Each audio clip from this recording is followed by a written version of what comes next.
Os acampados de 8 de janeiro, eles foram retirados e foram acusados por crimes de incitação ao crime e de associação criminosa, quando não foram retirados em momento anterior. O que estava acontecendo? Prevaricação, inclusive do atual governo, prevaricação do Procurador-Geral da República, prevaricação das nossas instituições e mais. Eles foram acusados por crimes que, se você for olhar à risca, são praticados por acampados do MST todo dia. Incitação ao crime e associação criminosa para praticar esbulho possessório. Por que pau que desce em Chico não desce em Francisco? Por que as mesmas medidas adotadas em relação às pessoas do 8 de janeiro não são adotadas em relação aos acampados do MST?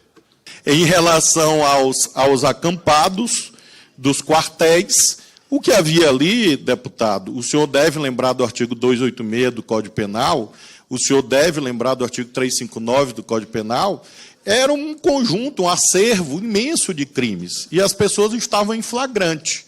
E o senhor lembra também que, à luz dos artigos 301 e 302 do Código de Processo Penal, quem está em flagrante deve ser preso.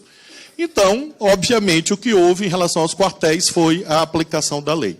Senhora, os acampamentos dos quartéis. Senhora presidenta, eu creio ter respondido aos 12 questões do eminente deputado. Queria insistir em alguns pontos. Primeiro, acampamento no cartel, nos quartéis. Houve ou não prevaricação anterior?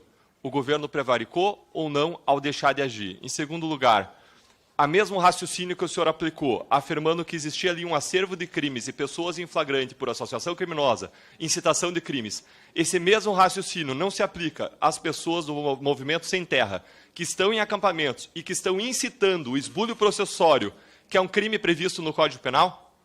Excelência, se puder preservar o tempo. Pois não, deputado, pode continuar. Esse mesmo raciocínio não se aplica aos integrantes do MST que estão acampados, se preparando e incitando o esbulho possessório, e, em caso positivo, se aplica, o que o Ministério da Justiça vai fazer a respeito disso? Sobre acampamentos, os acampamentos dos quartéis. Eu acho que o senhor, que tem essa tese da prevaricação, deveria formalizá-la em relação a quem, desde o dia 30 de outubro, permitiu a montagem desses acampamentos. Não fomos nós. O senhor sabe que no dia 30 de outubro o presidente era outro. E houve a montagem desses acampamentos em vários estados. E quando nós tomamos posse, já no dia 1º de janeiro, o nosso esforço foi permanentemente no sentido de retirar aquilo que nós já encontramos. Ou seja, esses acampamentos, infelizmente, foram permitidos no governo passado. E, por isso mesmo, obviamente, nós já encontramos essa situação, lutamos contra ela e, com a graça de Deus e a colaboração das Forças Armadas, conseguimos acabar com esses acampamentos que foram feitos. Em relação ao MST, eu considero que não é possível você estigmatizar uma instituição. É preciso que o senhor aponte fato. Qual é o fato? O fato é o MST existir? Muito bem, não é possível extinguir o MST. O fato é existirem acampamentos de pessoas sem terra. A situação inconstitucional é existirem pessoas sem terra. Em relação à prática de crimes, aí sim o senhor pode representar as autoridades policiais competentes se houver crime.